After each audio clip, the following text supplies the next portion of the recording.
നമസ്കാരം. ഞാൻ സുരേഷ് ലാത്ത്.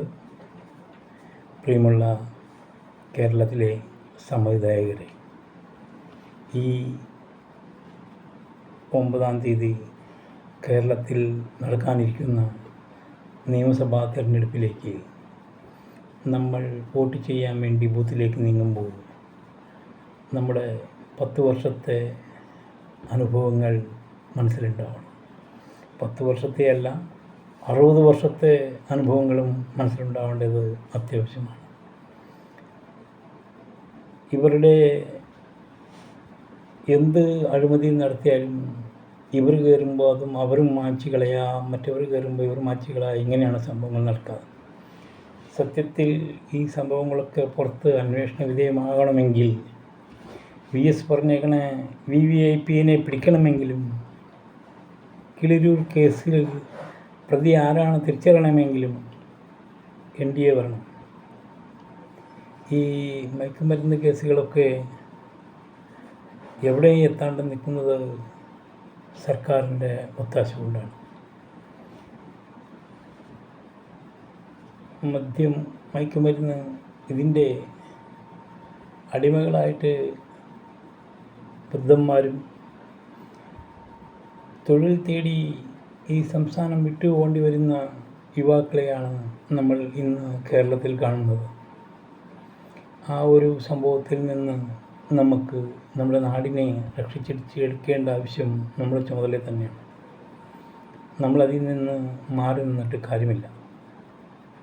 നമ്മൾ ഉറപ്പായി NDAക്കൊപ്പം നിന്ന് NDA സ്ഥാനാർത്ഥികളെ വിജയിപ്പിച്ച് കേരളത്തിൻ്റെ ഭാവിയെ സുന്ദരമാക്കാനും, അതും ടൂറിസം മേഖല ആയിക്കോട്ടെ, ആരോഗ്യരംഗമായിക്കോട്ടെ, ഈ 5 ലക്ഷം രൂപയുടെ സാധാരണക്കാർക്ക് ഒരു ആരോഗ്യ പരിരക്ഷണം കിട്ടുക എന്ന് പറഞ്ഞാൽ സൗജന്യമായിട്ട് ലോകത്തിൽ എവിടെയും ഇല്ലാത്തൊരു സംഭവമാണ്.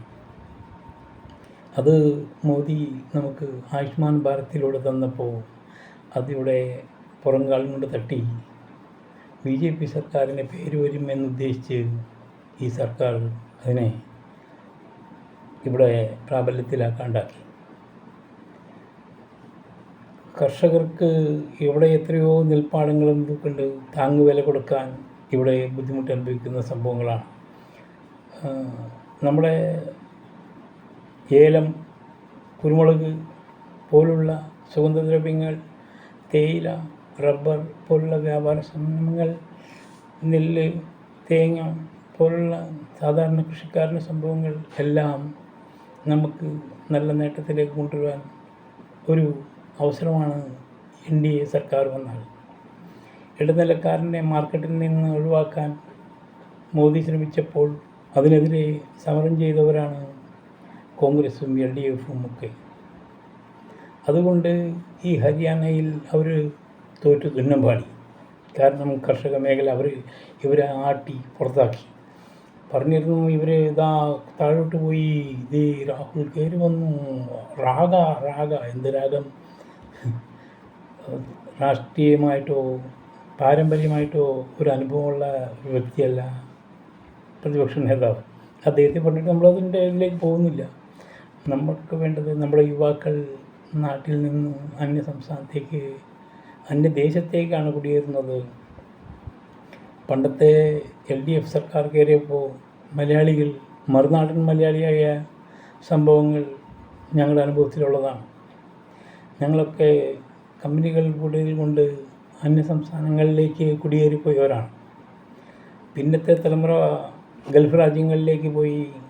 ഗൾഫ് രാജ്യങ്ങളിലെ ചില ആൾക്കാരുടെ ഒരു സംഭവങ്ങളും നടന്നിരുന്നു.